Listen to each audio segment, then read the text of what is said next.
Hello, this is Angela Muscaratolo, a reporter at SC Magazine. Today we're here at SC Magazine's offices with Carmen Maierean from BitDefender, and she is the product manager. Hi, Carmen. Hi, Angela. Thanks for having us. Thank you for coming.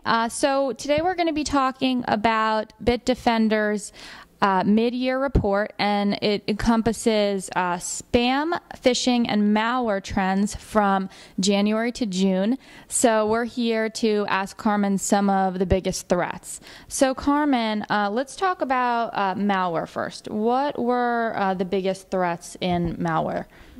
So, malware coders are still writing code and malware and distributing viruses for financial gain. This is why over 70% of the malware landscape is actually covered by Trojans.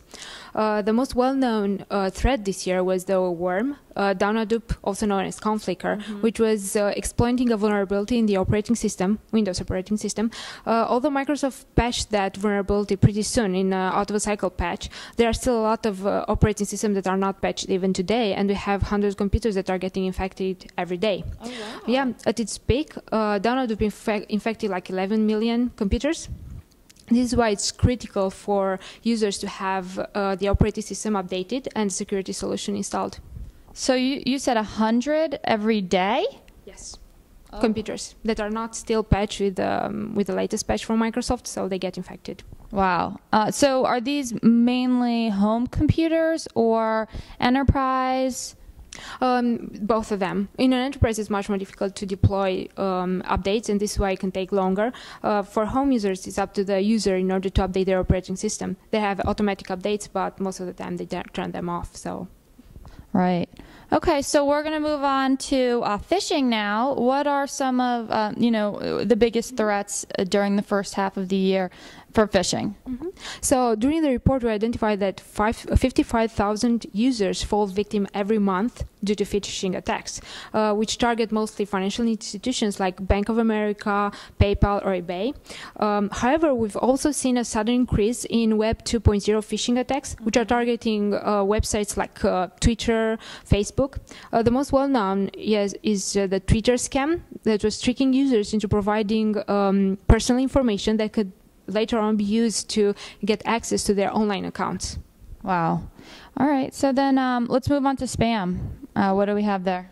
So when it comes to spam, 80% of the spam is still text-based. However, we've seen an increase in HTML newsletter impersonating spam, which what was actually doing is tricking users in downloading images that were blocked by email clients and thus tricking spam filters. Oh, wow. Okay. All right, so if we could kind of sum it up and talk about the threat landscape going into 2010, and now that we're in the last half of the year, what are we going to see right now? So on the business side, we expect a lot of third-party software, unpatched third-party software, or software that was not properly tested to be exploited by malware. And as I was saying, in a business environment, it takes longer to update all the installations, and this is why it's going to be a big threat there. On the home user side, we expect a lot more malware spread through P2P networks. But as I was saying, in the end, it boils down to the user education. The user has to know not to click on everything, read everything he reads online, and trust all those things. In the end, always that very good protection is recommended to have a security solution installed. Okay. Well, thank you, Carmen. Thank you. And thank you, everyone, for watching. Have a great day.